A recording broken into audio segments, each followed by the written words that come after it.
चलिए स्टार्ट करते हैं। इससे पहले हम 25 क्वेश्चन करते हैं, लेकिन दूसरा पार्ट इसका कर लेते हैं, किसी कारणवश से हम नहीं कर पाए। तो स्टार्ट करते हैं। क्वेश्चन नंबर 26, इनमें से कौन सा बैंक किसान क्रेडिट कार्ड योजना में किसानों को ऋण नहीं प्रदान करता है? ऑप्शन नंबर है नाबार्ड।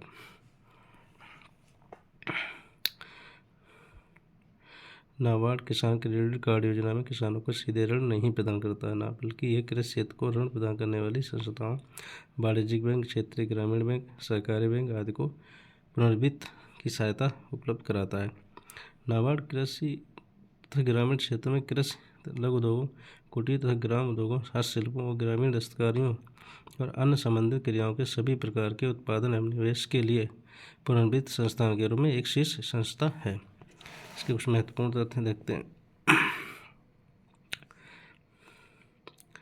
किसान क्रेडिट कार्ड योजना की शुरुआत अगस्त 1998-99 भारत सरकार, रिजर्व बैंक ऑफ इंडिया तथा नाबार्ड द्वारा की गई।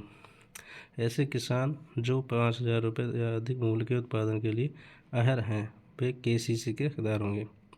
अहर्ह किसानों को क्रेडिट कार्ड तथा पासबुक दी जाएगी। KCC की सीमा का निर्धारण प्रचालनात्मक जोत, फसल पैटर्न तथा वित्त के आधार पर होगा।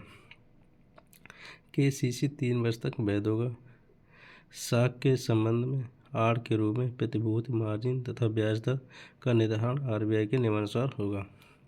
मार्च 2012 से KCC धारकों को ATM कार्ड की सुविधा प्रदान की।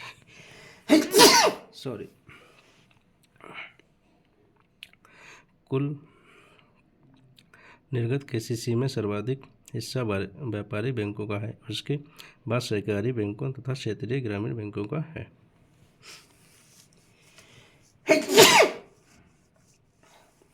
सर्दी है इसी वजह से।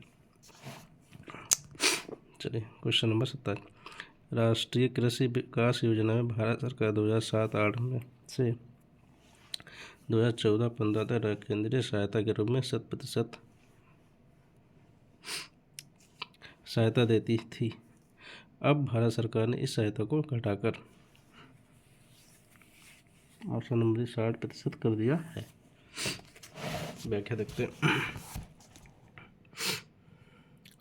राष्ट्रीय कृषि विकास योजना वर्ष 2007 में प्रारंभ हुई थी। इस योजना में भारत सरकार वर्ष 2007-08 से 2014-15 तक केंद्रीय सहायता के रूप में 100% सहायता देती थी, परंतु वर्ष 2015-16 से भारत सरकार ने इस सहायता को परिवर्तित करते हुए केंद्र और राज्यों के मध्य 60:40 का अनुपात कर दिया है। पूर्वोत्तर तथा हिमालयी राज्यों के लिए यह अनुपात 90:10 है, जबकि संघ शासित राज्यों हेतु 100% की सहायता उपलब्ध है। क्वेश्चन नंबर 28, राजस्थान में कृषि की निम्न योजनाओं में से किसमें जैविक खेती को बढ़ावा दिया जा रहा है? तो ऑप्शन नंबर भी राष्ट्रीय कृषि विकास योजना की व्याख्या देखते हैं।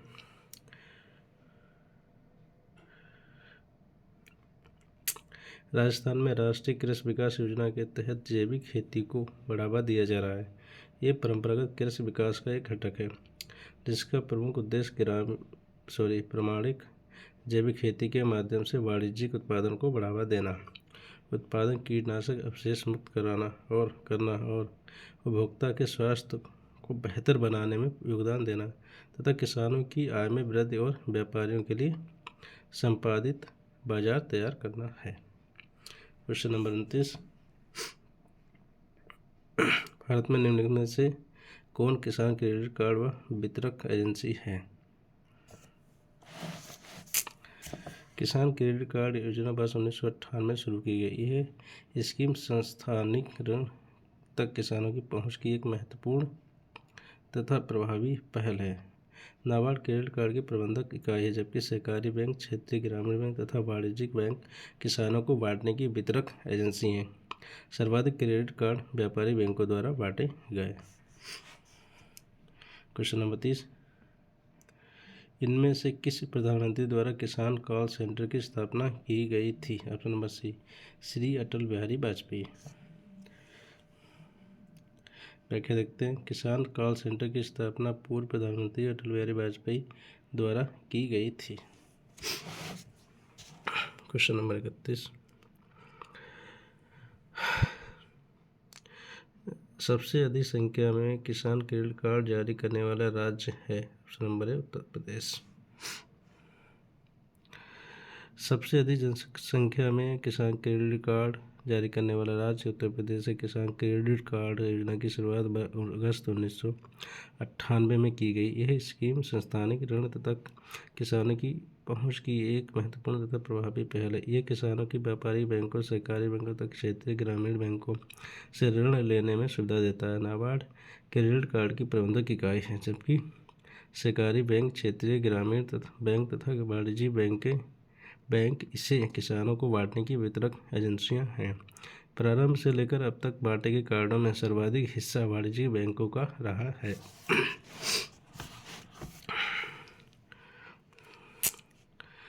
क्वेश्चन नंबर 32, ब्याज अनुदान सहायता योजना, ऑप्शन नंबर बी, बिना किसी जमानत के फसली ऋण प्रदान करती है।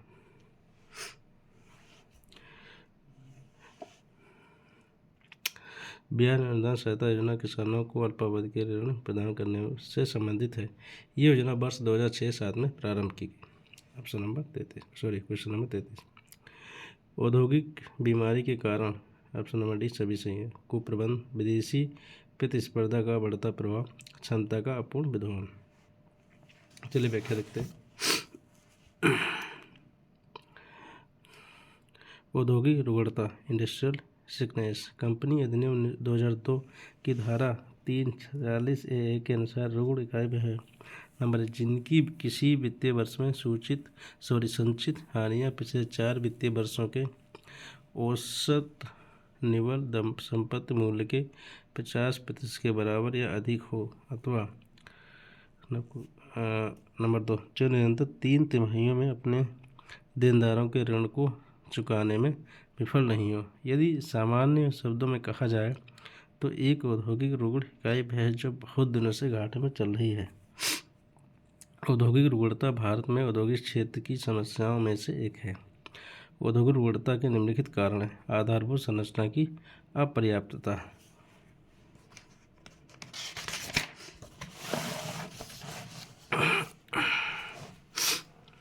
चलिए व्याख्या देखते हैं।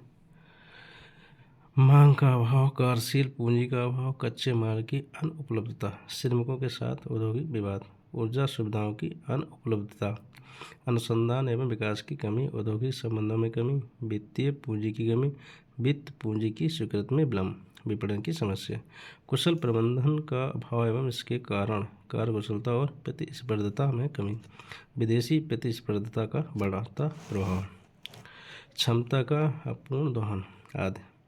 औद्योगिक रुग्णता से बचने के उपाय। विभिन्न समितियां। भारत में औद्योगिक रुग्णता की समस्या पर विचार हेतु वर्ष 1981 में तिवारी समिति गठित की गई। तिवारी समिति की सिफारिश पर वर्ष 1985 में रुग्ण औद्योगिक कंपनी अधिनियम सिक इंडस्ट्रियल कंपनीज एक्ट सिका पारित किया गया। साथ ही औद्योगिक रुग्णता की समस्या पर विचार के लिए 1 मई 1987 को औद्योगिक एवं वित्तीय पुनर्निर्माण board of industrial and financial reconstruction BIFR की स्थापना की गई। औद्योगिक रुग्णता पर विचार के लिए अप्रैल 1993 में ओंकार गोस्वामी अध्यक्षता में एक समिति गठित की गई थी। इस समिति ने अपनी रिपोर्ट में औद्योगिक रुग्णता की परिभाषा को बदलने के साथ साथ सिका और BIFR में भी परिवर्तन की सिफारिश की। पुनः वर्ष 2000 में B बालकृष्ण इराडी की अध्यक्षता में एक समिति गठित की गई। समिति ने एक national company law tribunal NCLT के गठन तथा इसे कंपनी लॉ बोर्ड के अधिकार को सौंपे जाने की सिफारिश की। समिति के सुझाव के अनुरूप वर्ष 2002 में नया कंपनी विधेयक लाया गया। इसके प्रभावी होने के साथ ही SICA, BIFR तथा AAIFR का अस्तित्व समाप्त हो जाएगा तथा इनका कार्य NCLT को सौंप दिया जाएगा। इस अधिनियम के तहत एक इंसॉल्वेंसी फंड के गठन का भी प्रावधान है। क्वेश्चन नंबर 34, तो भारत में सबसे महत्वपूर्ण लघु उद्योग हैं। ऑप्शन नंबर C हथकरघा उद्योग। व्याख्या देखते हैं। भारत में सबसे महत्वपूर्ण लघु उद्योग हथकरघा उद्योग है। इस उद्योग में प्रत्यक्ष तौर से 4.3 मिलियन लोग जुड़े हुए हैं। रोजगार उपलब्ध कराने के मामले में ये क्षेत्र कृषि के बाद दूसरा स्थान रखता है। वर्ष 2016-17 में $360.58 मिलियन हथकरघा वस्तुओं का निर्यात किया गया। Question number 35। नई औद्योगिक नीति के अंतर्गत नीचे दिए गए सभी क्षेत्रों में से किस एक को छोड़कर औद्योगिक लाइसेंस लेना आवश्यक है? तो उसका आंसर है ऑप्शन नंबर है वस्त्र। देखिए देखते हैं।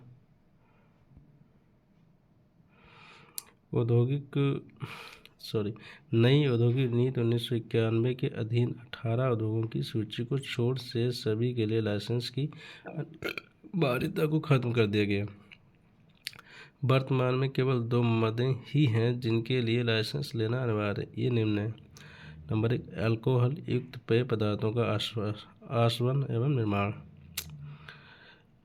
नंबर 2, तंबाकू के सिगार एवं सिगरेट एवं तंबाकू से बनी अन्य वस्तुएं। नंबर 3, इलेक्ट्रॉनिक एरोस्पेस तथा रक्षा साज सामान। नंबर 4, औद्योगिक विस्फोटक। नंबर 5, जोखिम वाले रसायन। हालांकि एल्कोहल युक्त पेय पदार्थ का आसवन एवं निर्माण तथा ड्रग्स एवं फार्मास्यूटिकल में कुछ शर्तों के साथ छूट दी गई है, जैसे ड्रग्स एवं फार्मास्यूटिकल उद्योग में पावर ऊर्जा के साथ 50 कर्मचारी या बिना पावर ऊर्जा के 100 कर्मचारी के कम की संख्या है। ऐसे उद्योग को लाइसेंस की आवश्यकता नहीं होती, तो कभी कभी 4 मदों को ही लाइसेंस हेतु दर्शाया जाता है। Question number 36। 1991 की औद्योगिक नीति में कितने उद्योगों को लाइसेंसिंग प्रणाली के अंतर्गत रखा गया है? ऑप्शन नंबर है 4। Question number 37। वर्तमान में कितने उद्योगों को सार्वजनिक क्षेत्र के लिए आरक्षित रखा गया है? ऑप्शन नंबर 2 ए 2। वर्तमान में केवल 2 उद्योग ही सार्वजनिक क्षेत्र के लिए आरक्षित हैं। नंबर 1, परमाणु शक्ति। नंबर 2, रेल परिचालन, विशिष्ट स्थितियों को छोड़कर। Question number 38। निम्नलिखित औद्योगिक नीतियों में से लघु उद्योगों पर किसमें अधिक जोर दिया गया है? तो ऑप्शन नंबर सी, 1977 की औद्योगिक नीति में। चलिए व्याख्या देखते हैं। वर्ष 1977 में जनता सरकार द्वारा घोषित औद्योगिक नीति में लघु उद्योगों के विकास पर अधिक जोर दिया गया। पूर्ववर्ती औद्योगिक नीति के कार्यान्वयन से उत्पन्न विकृतियों को दूर करने के लिए इस नीति वक्तव्य में मुख्य बल लघु तथा कुटीर उद्योगों को प्रभावी रूप में प्रोन्नत करने पर था। Question number 39। निम्नलिखित में से किस फसल को हरित क्रांति का लाभ उपलब्ध नहीं हुआ है? ऑप्शन नंबर है तिलहन। चलिए व्याख्या देखते हैं। भारत में वर्ष 1966 में खरीफ फसल से शुरू हरित क्रांति का लाभ 5 फसलों गेहूं, धान, ज्वार, बाजरा तथा मक्का तक सीमित था। तिलहन को इसका लाभ उपलब्ध नहीं हुआ। हरित क्रांति का सर्वाधिक लाभ गेहूं को प्राप्त हुआ। Question number 40। भारत में हरित क्रांति शुरू हुई 1966 में। ऑप्शन नंबर है। Question number 41। हरित क्रांति नाम संबंधित है? ऑप्शन नंबर है कृषि उत्पादन से। Question number 42। नीली क्रांति ब्लू रेवोल्यूशन का संबंध है? ऑप्शन नंबर सी, समुद्री उत्पादन से।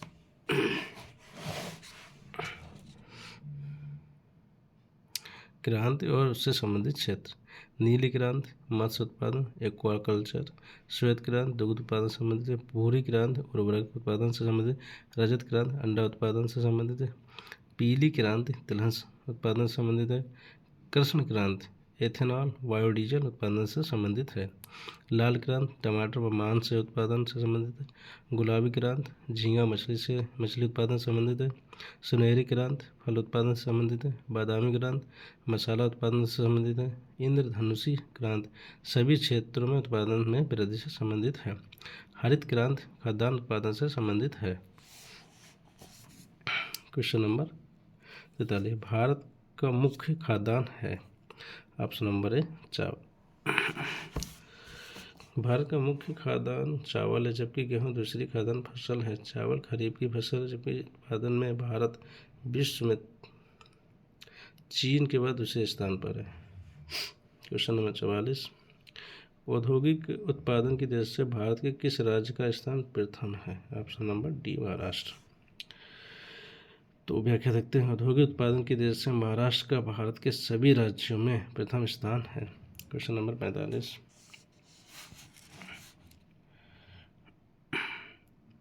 मणिपुर का सबसे बड़ा कुटीर उद्योग है? ऑप्शन नंबर डी बांस तथा बेंत उद्योग।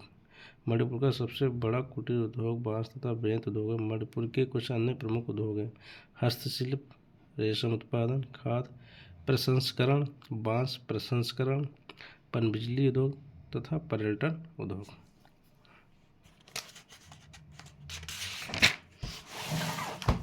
क्वेश्चन नंबर 46, वर्ष 2017-18 के लिए गेहूं का न्यूनतम समर्थन मूल्य केंद्र सरकार द्वारा निर्धारित किया गया था। ऑप्शन नंबर बी 1735 रुपये प्रति क्विंटल। तो इसकी व्याख्या देखते हैं। न्यूनतम समर्थन मूल्य MSP भारत सरकार द्वारा कृषि उत्पादकों की फसल की कीमतों में किसी भी तेज गिरावट के खिलाफ आज बाजार में हस्तक्षेप का एक रूप है। कृषि लागत और मूल्य लागत CACP द्वारा 23 फसलों 22 फसलों के लिए MSP तथा गन्ने के लिए FRP के लिए न्यूनतम समर्थन मूल्य की सिफारिश की जाती है, जबकि भारत सरकार द्वारा कुल 25 फसलों के लिए न्यूनतम समर्थन मूल्य की घोषणा की जाती है। वर्ष 2017-18 के लिए गेहूं का न्यूनतम समर्थन मूल्य केंद्र सरकार द्वारा 1735 रुपये निर्धारित किया गया था। विपणन वर्ष 2022-23 के लिए 13 सितंबर 2021 को जारी रबी फसलों के न्यूनतम समर्थन मूल्य में गेहूं के लिए 2015 रुपये प्रति क्विंटल मूल्य निर्धारित किया गया है, जबकि 8 जून 2022 को विपणन वर्ष 2022-23 के लिए जारी खरीफ फसलों के न्यूनतम समर्थन मूल्य में धान सामान्य तथा धान ग्रेड ए हेतु क्रमशः 240 रुपये प्रति क्विंटल तथा 260 रुपये प्रति क्विंटल मूल्य निर्धारित किया गया है। क्वेश्चन नंबर 47, कृषि क्षेत्र में न्यूनतम समर्थन कीमत का प्रावधान किया गया है। ऑप्शन नंबर ए किसी दिए गए वर्ष में बाहुल्य की स्थिति में कीमत को घटने से रोकना। क्वेश्चन नंबर 48, वह कीमत जिस पर भारतीय खाद्य निगम सर्वाधिक वितरण के लिए खाद्यान्न का वितरण करता है। ऑप्शन नंबर सी निकासी कीमत। व्याख्या देखते हैं। निकासी मूल्य वह होता है जिस पर सरकार केंद्रीय भंडारों से सार्वजनिक वितरण प्रणाली के अंतर्गत उचित मूल्य की दुकानों को अनाज निर्गमित करती है। इस प्रकार यह वह मूल्य है जो भारतीय खाद्य निगम राज्यों या राज्य अधिकृत एजेंसियों को अनाज देने के बाद प्राप्त करता है।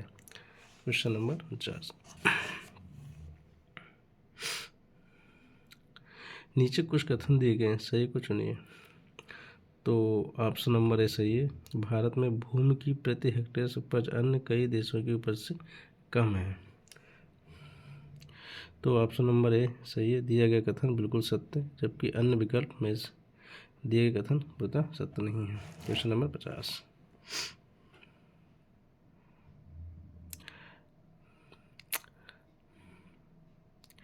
स्वतंत्रता प्राप्ति के पश्चात से भारत में, ऑप्शन नंबर डी सही है, बचत तथा निवेश की दरों में वृद्धि आई है। तो इसकी व्याख्या देखते हैं। स्वतंत्रता प्राप्ति के पश्चात से भारत में बचत तथा निवेश की दरों में वृद्धि हुई है। आर्थिक समीक्षा 2019-20 के अनुसार वर्ष 2017-18 में बचत एवं निवेश दर क्रमशः 30.5 एवं 30.9% है।